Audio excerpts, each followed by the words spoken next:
j'ai découvert le principe de clôture, de fermeture, qui existe vraiment en psychologie, et en fait je pense que vous l'avez tous utilisé intuitivement, c'est fermer, faire le deuil d'une situation, d'une perte, d'un traumatisme, pour pouvoir passer à autre chose. Et derrière ça, il y a toute une théorie psychologique et puis des thérapies qui sont mises en place. Et c'est ce dont je voudrais vous parler aujourd'hui dans cet épisode.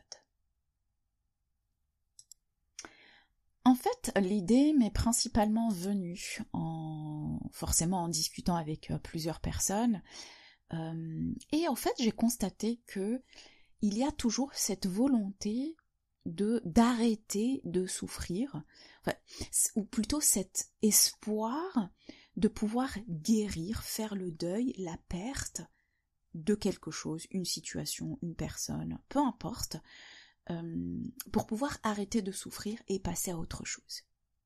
Et je vous avoue que moi-même je trouve ça totalement, enfin c'est du bon sens. C'est vraiment du bon sens. Et je crois que même moi, intuitivement, j'ai mis en place certaines démarches. Vous allez voir quelles sont les démarches possibles pour pouvoir tout simplement passer à autre chose et avancer dans la vie. On va pas rester se tourmenter par rapport à... Je prends l'exemple du deuil en général, la perte d'un être cher. On voit très bien qu'il y a des personnes qui font ce processus-là de manière assez...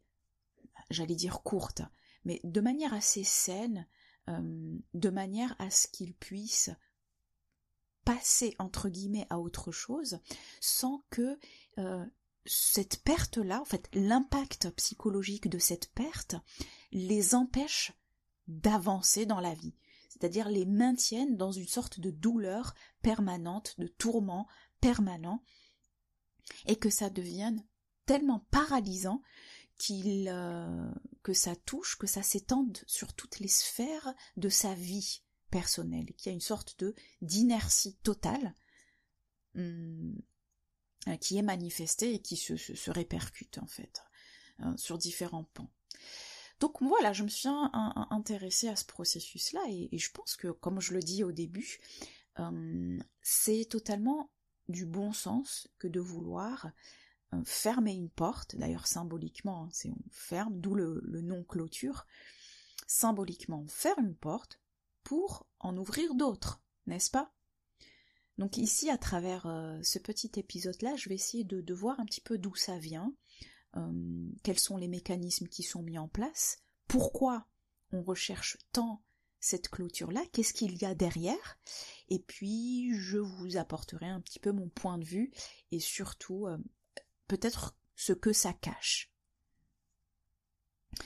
Donc, comme je disais, le principe de clôture, d'ailleurs je ne sais même pas si on dit clôture en français, parce que du coup je faisais les petites recherches en anglais, donc closure, si on doit le traduire, c'est vraiment ça, clôture, fermeture, donc comme son nom l'indique, hein, c'est vraiment comme un processus qui permet de finaliser, de tirer des conclusions, voilà, de faire le deuil, de se sentir enfin en paix et guéri en quelque sorte, après avoir surmonté, par exemple, typiquement un deuil, tu vois, un divorce, la perte d'un emploi, un divorce, la perte d'un être cher, peu importe les pertes, et d'autres formes de traumatisme, une relation, et ainsi de suite. Par rapport à la psychologie théorique, pratique, puisqu'ici, en fait, ma démarche personnelle est véritablement une démarche plutôt intuitive, suite à mes observations, ma compréhension. La manière dont je l'explique va être énormément liée à mon travail introspectif, mais ce que j'aime bien aussi, c'est également en fait les rencontres que j'ai faites, donc observation interne mais aussi externe, les expériences de vie, la compréhension des expériences de vie, l'intérêt, le gros intérêt lié à la psychologie humaine, la compréhension de soi, la connaissance de soi, la volonté de croissance, de transformation, le sens de la vie, enfin, tous ces intérêts-là, je les rassemble en expérience personnelle et en volonté de compréhension. Et parfois non, pas forcément de compréhension, on va dire mentale, mais de vécu. Et ce que j'aime bien aussi, c'est l'additionner à l'étude. Pour moi aussi, l'étude, on va dire protocolaire, académique, est aussi très importante pour moi. Cela me permet de structurer, en fait, finalement. Ce n'est pas tant que je recherche une validation, parce que je me suis posé aussi la question, est-ce que ça existe vraiment? Est-ce que ce que j'ai vécu existe? Est-ce que d'autres personnes le vivent? Quelle est l'explication? Non, je ne vais pas forcément chercher l'explication à travers l'étude, que ce soit la psychologie ou autre, d'autres formes d'enseignement. Mais là, en ce moment, je me penche beaucoup plus dans la psychologie, en général. Je l'associe à l'étude pour pouvoir structurer mes idées et surtout pour savoir comment communiquer par la suite. Parce que le fait de structurer, de verbaliser, ça permet de transmettre des informations, transmettre une vision à travers les mots, tout simplement. Donc c'est très basique. Ma volonté de compréhension, elle est liée à ma structure des idées et aussi à la transmission, donc à la communication verbale. Bien évidemment, il existe plusieurs formes de transmission. Et dans cette petite recherche, donc, en théorie, j'ai constaté qu'il n'existe pas vraiment un principe, en fait, quelque chose qui est rattaché, une théorie, ou un courant, voilà, plutôt un courant qui est clairement attaché à ce principe de clôture. Parce que c'est un concept assez complexe qui a émergé ici et là, mais donc ceci dit, on peut tout de même remarquer une importance relative de ce concept de clôture dans le domaine thérapeutique, puisqu'on veut rechercher des solutions. En fait, c'est vraiment l'application. Qu'est-ce qu'on veut concrètement? Et puis la psychologie clinique, donc c'est un domaine dans lequel les professionnels, donc les thérapeutes, les psychothérapeutes, travaillent en direct avec les individus pour les aider. Donc l'idée derrière, c'est vraiment les aider à surmonter tous les obstacles psychologiques, les aider à trouver des solutions à leurs problèmes. Donc, tous les obstacles, les solutions tous les obstacles émotionnels et mentaux, ils vont pouvoir être apportés par ce soutien professionnel. Donc c'est beaucoup appliqué dans cela. Ceci dit, il y a certains théoriciens que j'ai retrouvés, tels que Carl Roger avec un S à la fin, et Abraham Maslow, origine de la pyramide de Maslow, si vous connaissez, eux ont pas mal utilisé ce concept parce que derrière ce concept, eux mettent beaucoup en avant l'importance justement de la résilience. Et on voit que ce concept, ce processus est véritablement lié à la résilience. C'est surmonter des obstacles, des pertes, des traumatismes et grandir. Donc aussi lié à la croissance personnelle, avancer dans la vie, avoir du moins cette sensation d'avancer pour la réalisation de soi.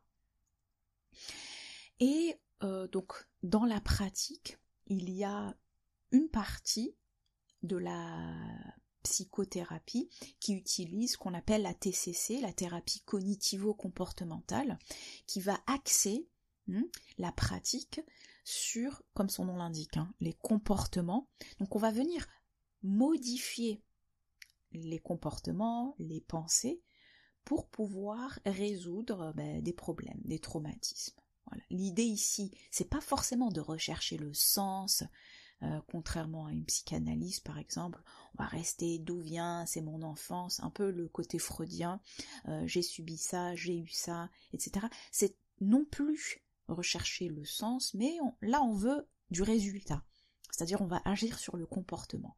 Peu importe d'où ça vient, c'est pas parce que j'ai compris d'où ça venait, ou j'ai cru comprendre d'où ça venait, que ça va forcément aller mieux. Et ça, vous allez voir que c'est un point central dans une des critiques que j'ai, entre guillemets critiques, du moins une des limites que je mets en avant par rapport à ce concept-là qui est énormément repris et je pense qui est source aussi d'illusions et d'espoir.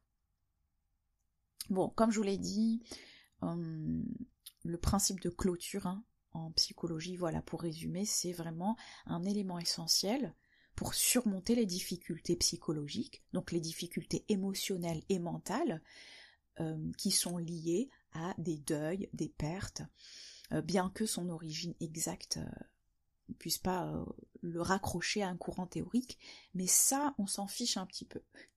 Bon, c'était juste par curiosité personnelle que je voulais faire ce genre de recherche. Comme je vous ai dit, on le retrouve pas mal dans le deuil. Dans le deuil d'une personne, la perte physique d'une personne, d'un être cher. On reconnaît un processus, on sait très bien, soit vous, je pense, peut-être que vous avez perdu un être cher, peut-être que vous êtes passé par ce processus de deuil, autour de vous, enfin, en gros, c'est la vie humaine, quoi. On passe tous par un processus de deuil. On fait toujours le deuil de quelque chose, d'une situation, en l'occurrence aussi d'être cher. Voilà, ça fait partie de la vie. Maintenant, bien que cela fasse partie de la vie, il n'empêche que certaines personnes puissent passer cette transition-là, vivre la peine et l'impact psychologique de manière modérée dans leur vie en général. Alors que d'autres, pour qui c'est beaucoup plus poignant.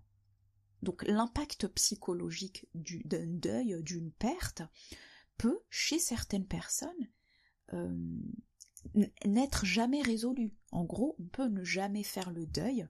Comment cela se voit, comment cela se vit, c'est que tout simplement cette personne-là, cet individu, peut-être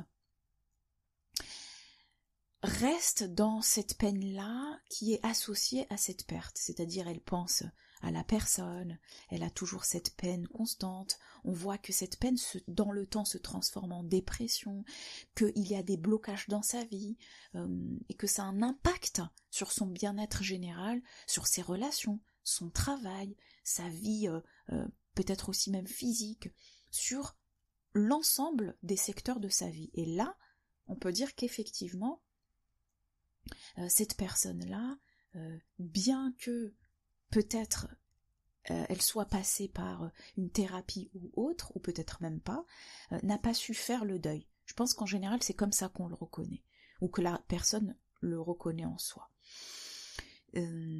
C'est aussi beaucoup dans la recherche de sens.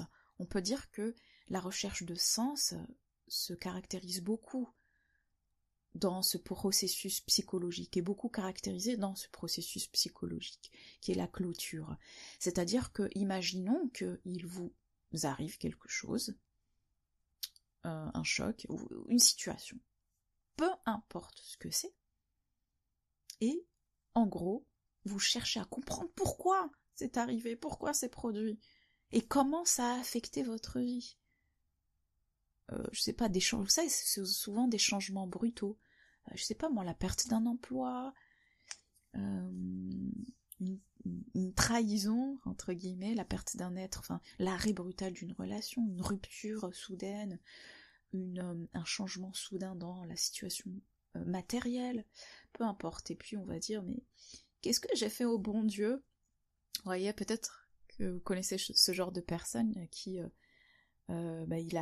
qui veulent chercher le sens, voilà, de ce qui arrive, de ce qui leur est arrivé. Et donc, cette recherche de sens, c'est aussi un des points clés de la clôture. Tant qu'ils n'ont pas trouvé le sens, ils vont le chercher par plusieurs moyens, tant qu'ils n'ont pas trouvé le sens, ils ne peuvent pas faire le deuil. En tout cas, pour certaines personnes. Il y a aussi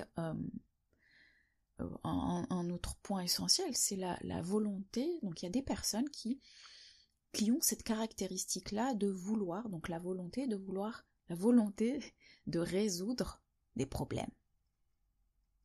Et je pense que j'en fais partie.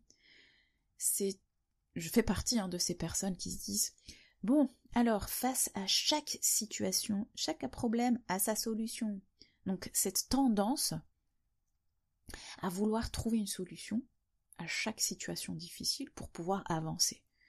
Au lieu de rester pleurniché, stagné. Allez, on peut trouver la solution existe, chaque problème a sa solution.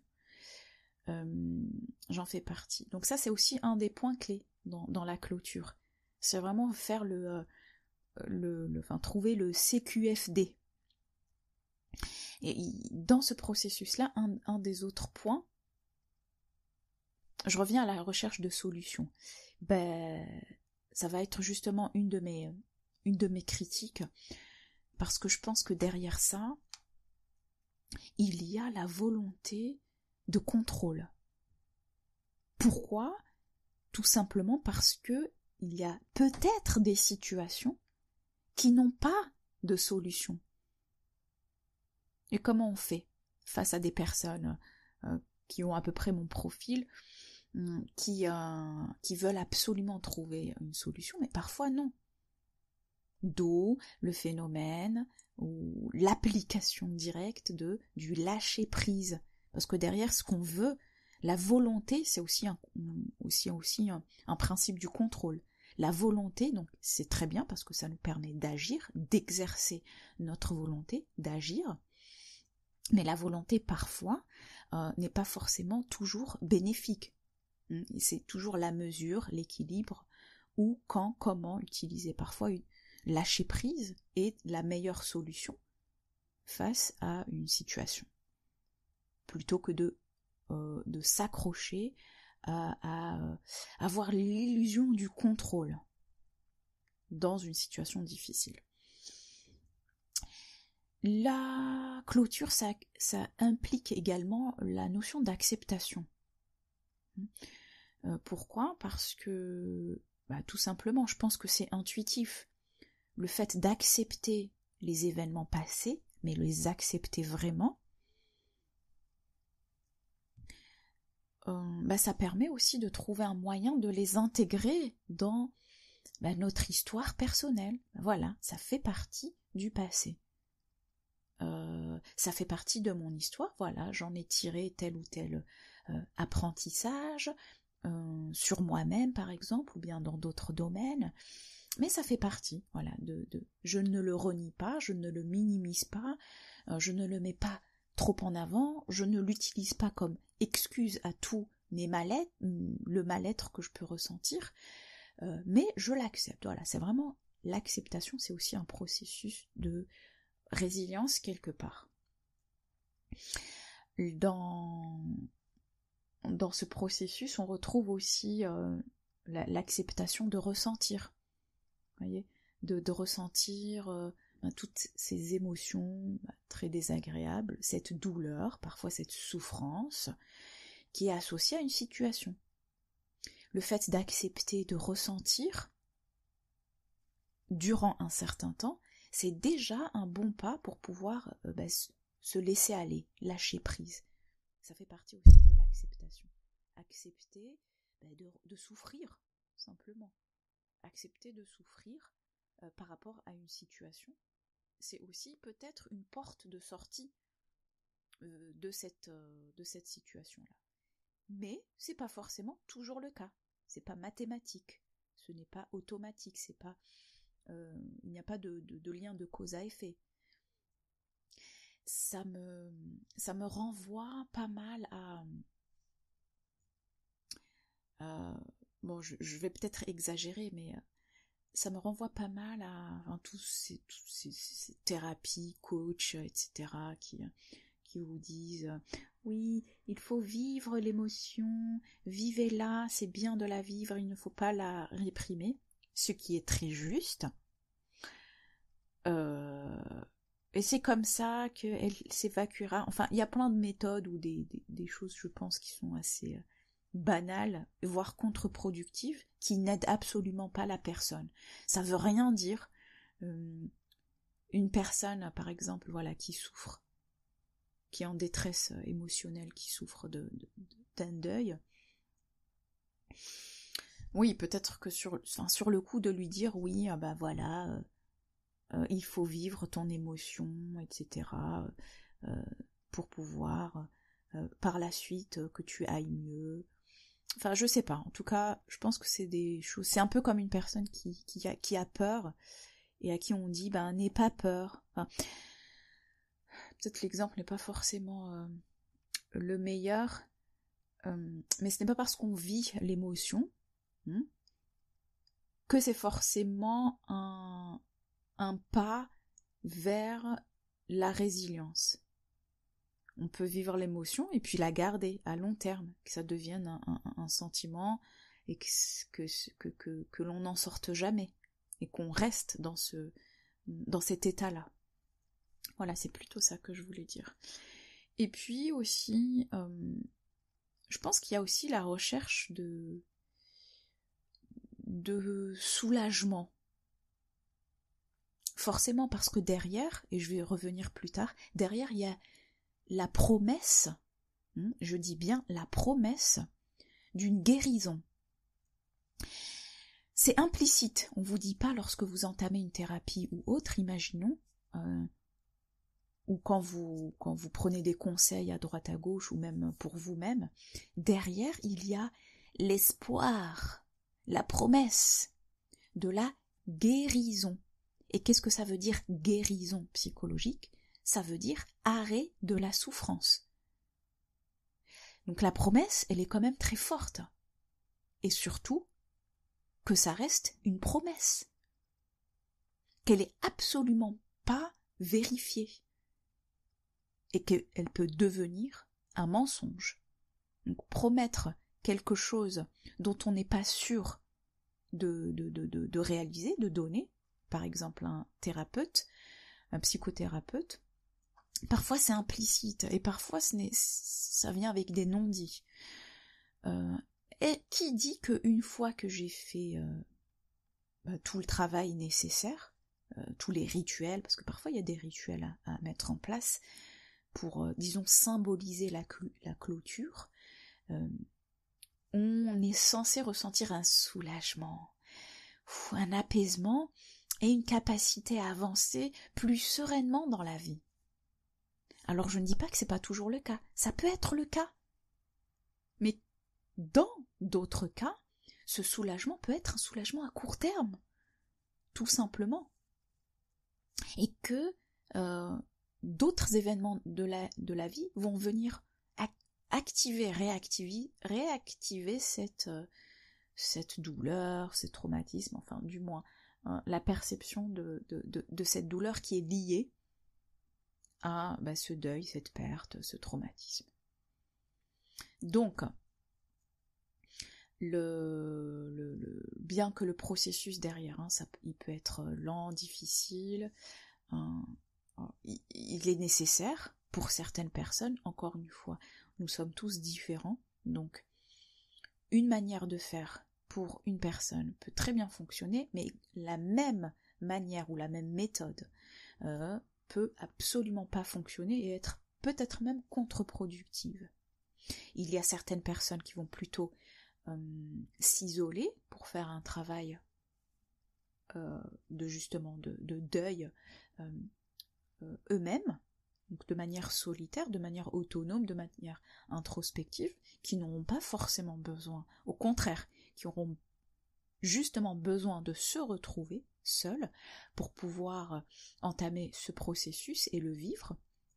D'autres auront absolument besoin d'une aide extérieure. ça, elle peut être professionnelle, elle peut être en termes de famille, d'entourage, enfin, en tout cas un entourage de confiance, bienveillant, sécurisant, etc. Donc ça dépend vraiment des personnes.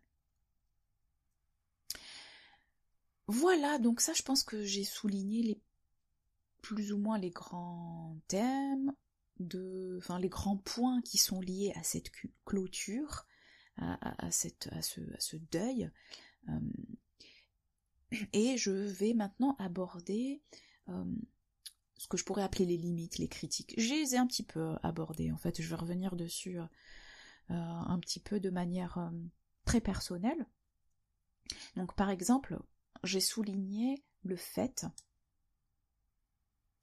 que derrière tout ça, et parfois l'industrie du développement personnel, ou même l'industrie de la thérapie, thérapeute, coach avec les méthodes X, Y, Z, vont avoir derrière cette promesse, en fait, on va jouer sur l'espoir d'une guérison.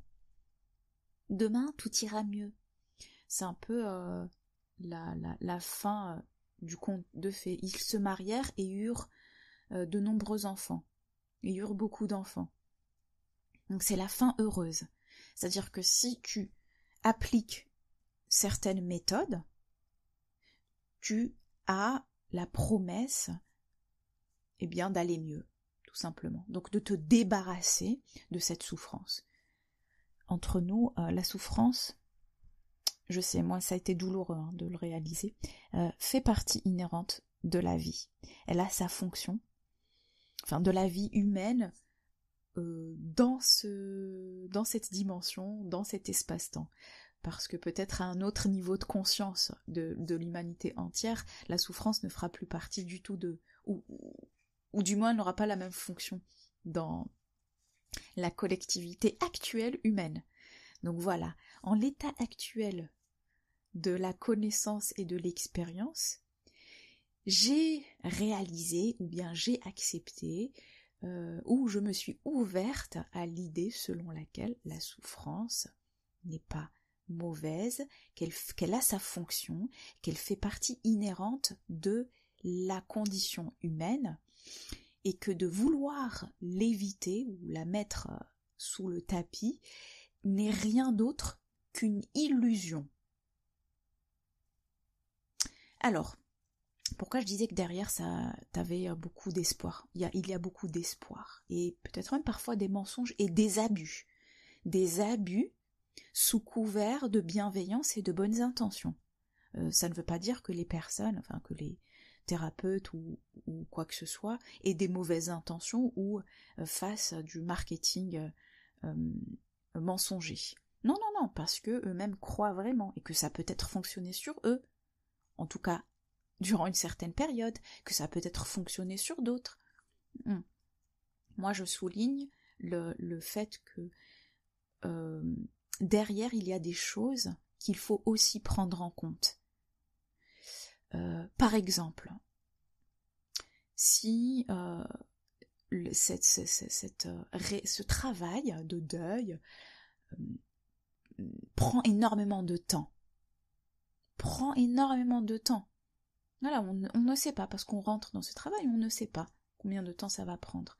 Donc est-ce que ça crée pas quelque part une forme de stress, d'anxiété supplémentaire, de déception, est-ce que ça crée pas quelque chose finalement de douloureux, en plus de la douleur qui est sous-jacente, par rapport au temps nécessaire? C'est-à-dire, c'est comme s'il y avait un point final. C'est comme s'il y avait une arrivée, voilà. Tu arrives et on attend d'être dans l'état désiré, dans l'état de paix intérieure, de soulagement, de sérénité. En fait, on attend d'être dans cet état-là. Et lorsque cet état ne vient pas, mais qu'est-ce que ça crée? Ça crée forcément de la frustration, peut-être même de la colère. En tout cas, ça crée une palette d'émotions désagréables qui peuvent avoir un impact encore plus, entre guillemets, destructeur sur la personne. Voilà, ça c'est ma question. à prendre en compte. Qu'est-ce qui se passe dans ce cas-là? Et c'est peut-être une des limites de cette promesse, ou de ce travail, de ce processus. Forcément, dans la complexité d'un deuil, d'une perte, d'un traumatisme, donc d'une réhabilitation psychologique, il y a toute cette complexité qui vient s'ajouter. C'est complexe, contradictoire, ça rejoint le fait que justement, si ça prend du temps, est-ce que ce processus de résolution ne rend pas justement encore plus difficile la guérison ou le soulagement recherché? Il y a aussi autre chose,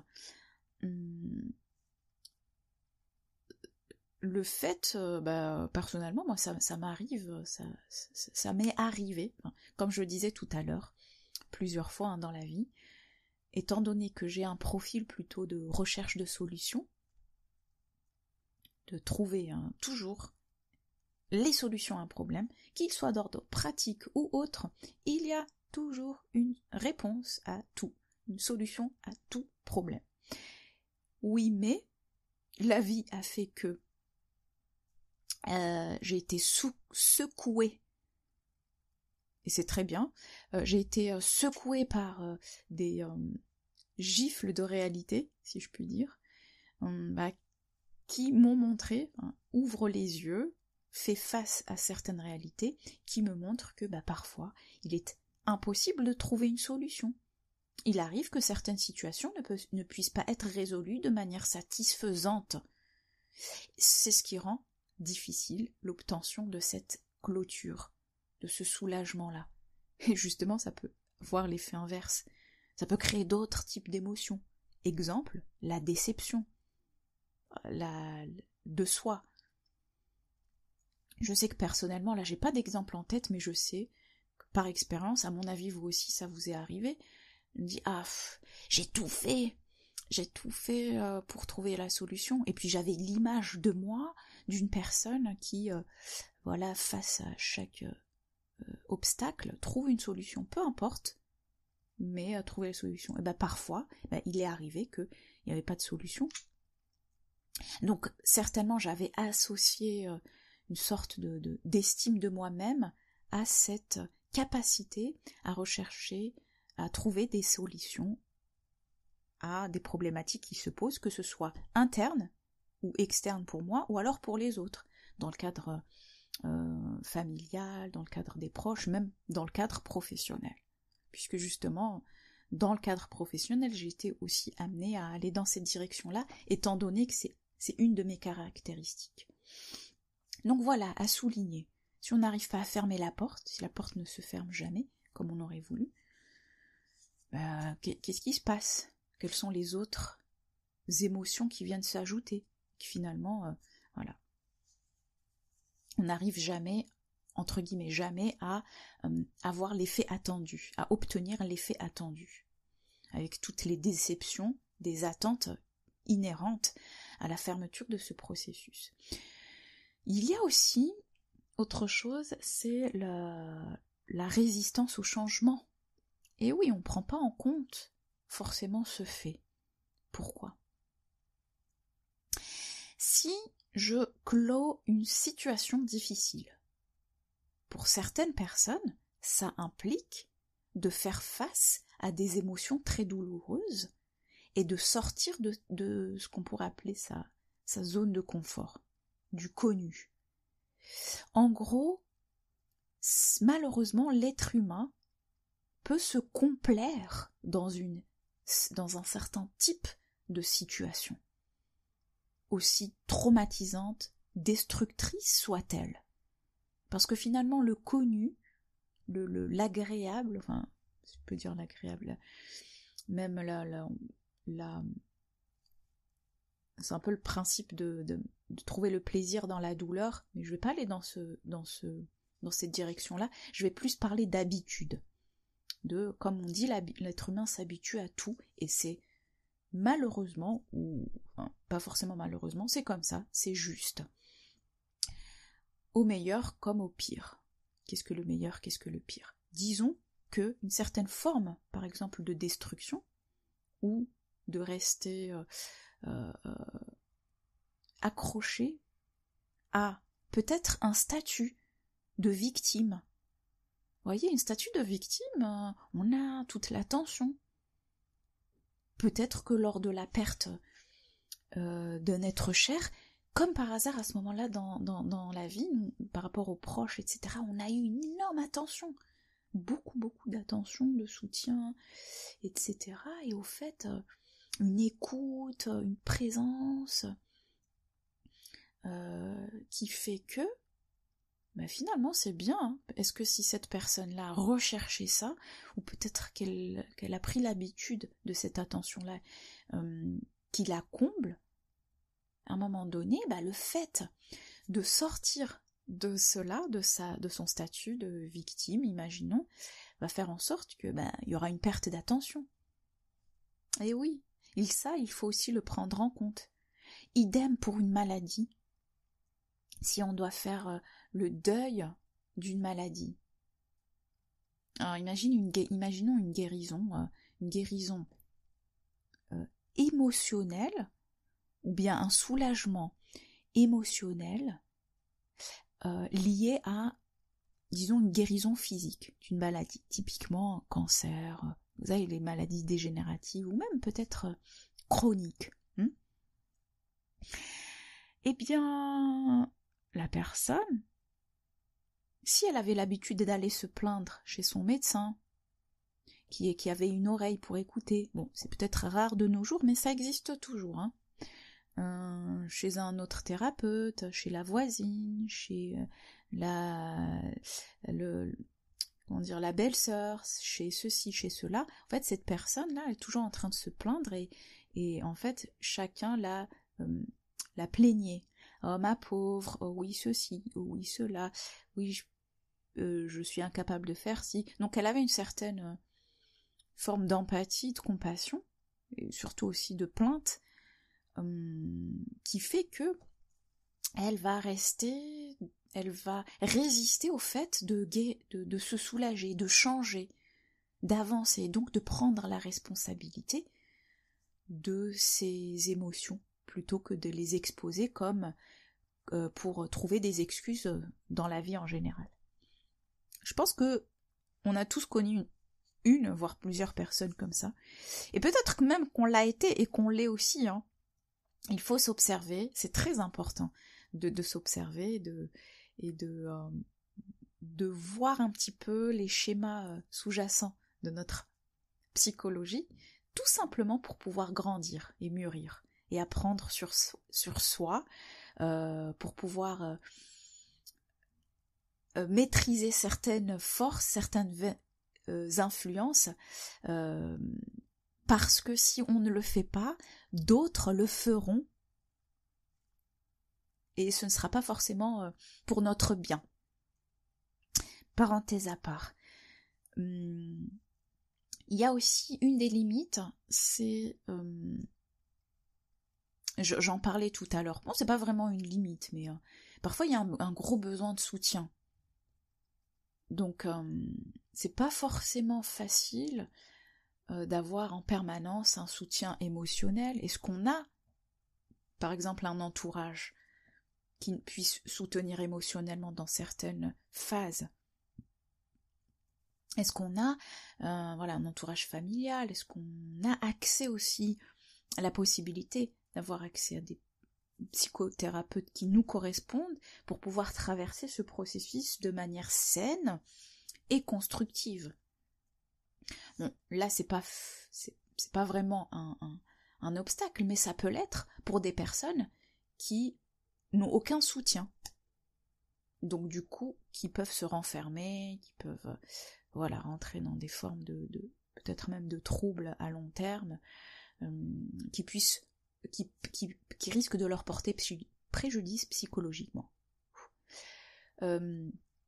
Voilà, donc dans l'ensemble, bien que la clôture, en fait, intuitivement, c'est ce que moi-même j'appliquais, je ne savais même pas que c'était un concept Mais c'est vrai qu'il rentre dans les phases de résilience, oui, il faut fermer une porte, il faut laisser la place, fermer la porte pour laisser la place à autre chose dans la vie et pouvoir avancer, grandir, etc. Donc on croit que, selon moi, hein, maintenant avec le recul et en creusant bien, c'est comme si on avait l'idée selon laquelle, ou l'espoir ou la croyance, que il y a, comme je disais tout à l'heure, une ligne d'arrivée. Dire voilà, j'arrive à la clôture, donc je la ferme, je ferme cet événement-là, puisque ce qui est passé est passé. Je pense qu'il faut être conscient que les processus peuvent être beaucoup plus complexes qu'on ne le pense et variés en fonction non seulement des individus, de nous-mêmes, d'où l'intérêt de se connaître, de s'observer et d'accepter qui l'on est, et surtout de ne pas se reposer sur l'espoir, sur cet espoir-là que un jour tout s'arrêtera, comme ça par magie on se réveillera, hop, on se sentira en paix, en harmonie avec soi, et puis ce sera l'éveil. Et je suis désolée, je suis pas du tout pessimiste. Je pense que c'est possible, mais pour moi c'est pas un point d'arrivée. C'est quelque chose d'un travail en continu, ça s'arrête jamais. En fait, c'est un processus, voilà. Ça s'arrête jamais, c'est pas un jour, c'est pas un acquis. On acquiert, voilà, quelque chose, on ferme la porte et on passe à autre chose. Pour moi, c'est un processus, un travail permanent, une vigilance, quelque part, un chemin qu'on choisit. Et dans lequel on s'implique, c'est un investissement aussi personnel profond. Voilà les petits échanges par rapport au principe de clôture en psychologie. J'espère que vous avez quand même appris quelque chose. Je pense que vous êtes reconnus dans certains points. Comment vous positionnez-vous par rapport à ça? Ce serait intéressant d'échanger à ce niveau-là. Et je pense qu'il peut y avoir des lectures aussi supplémentaires, très enrichissantes, d'expériences vécues. Allez, prenez soin de vous, je vous laisse. À plus tard.